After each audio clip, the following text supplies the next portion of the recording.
I am seeing more and more in today's society the embracing of stupidity, shrouded under virtue. But for societies, for organizations, for sports teams, stupidity is far more dangerous than malice.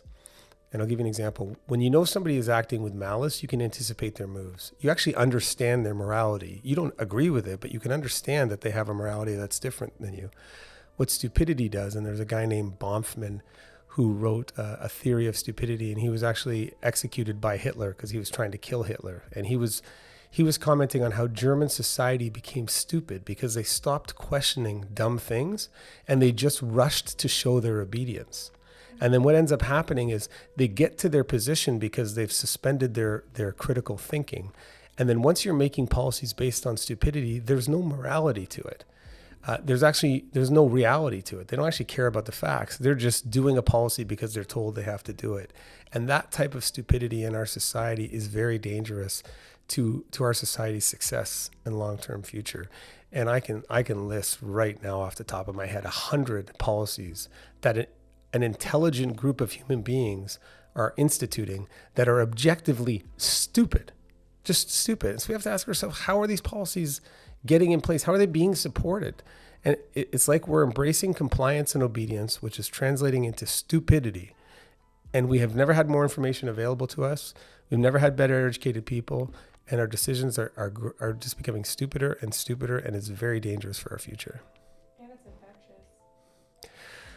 Well, we're at a very dangerous point where people who have demonstrated compliance and obedience and embraced stupid policies without creating friction have moved up the hierarchy of the organizations.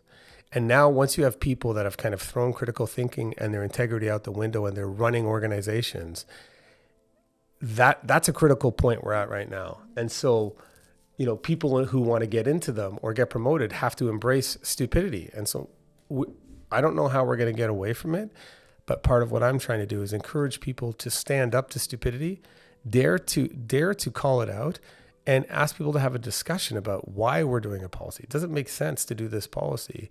That goes back to the mask mandate I was talking about at Western, where they're still making students wear masks. Like, that's just stupid. And I know it's funny that kids at one point were told stupid. It's almost like, I think 20 years ago, they started teaching kids that stupid was a bad word. And I think they wanted to protect children from being called stupid. But if you grew up being told stupid was a bad word, it almost kind of gave you permission to allow stupid. Whereas in the past, if your success was based on being effective, you can't afford stupid. Our society has got so comfortable, so soft, that now we're embracing stupid. And once we get governed by softness and stupidity, hard times are ahead. And that's the only time we're going to move back to good times. We do a little bit of employment law in some of our law firms, and employment law isn't that complex. There's some governing statutes on it. What I found in employment law is people are terrified. Employers are terrified. They don't think they can do what they actually can do. You can terminate anybody at any time. You just have to give them the severance that they're entitled to under the statute. But they don't think they can fire people. And what I've always said is, if you find a stupid person or somebody who's not good, fire them right away because they're costing you a fortune. And I've learned that the hard way myself. But I was asked about, I'm sure we're going to pop up a picture of the teacher in Oakville who's a male who may be transitioning or says he's transitioning, but he's wearing prosthetic breasts. And this has kind of embarrassed us as a nation for the last few months. Because as that image shows, they are grossly exaggerated breasts that are in no way natural and have giant nipples. Now, what I can't understand, and this goes back to my concept of why are we allowing stupid? The school board sat and said, we can't fire him because it goes against his rights.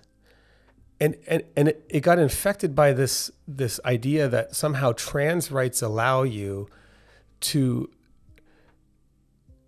make a mockery of our educational system. That individual is putting on a sexualized Halloween costume. That's what it is. And I'll tell anybody that. And you can't call me a phobic because I disagree with your opinion. And that's a whole other issue. Phobia is not disagreeing with you. Phobia means you're scared of something or you're trying to hurt them. I'm not trying to hurt trans people by criticizing the teacher in Oakville who's got grossly outsized breasts with giant nipples and is teaching high school students whose minds are developing. If the Oakville School Board would have called me, I'd say fire him right now for poor judgment. It's it. Why can't we call that poor judgment? Who thinks it's okay to put a highly sexualized costume on under the pretense of saying you're something that you're not, and then disrupting the school environment? What if a woman wanted to become a man or thought she was a man and she was teaching home economics and she put in her Lululemon tights a giant penis, 36 inches long with the head sticking out of the bottom and 3 inches in diameter? Like, would we tolerate that in front of females? No, it's bad judgment. Fire the person. It's not complicated. Why are organizations and institutions unable to make decisions that make sense for the majority of us? But I think employment law, people are scared to do things that they need to do to protect the group. And the longer that this person is able to wear a sexualized Halloween costume while she's teaching, the more she or he is teaching, the more damage it does to Canada's reputation and to our public school system. And I think what you're going to see is a mass migration into private schools.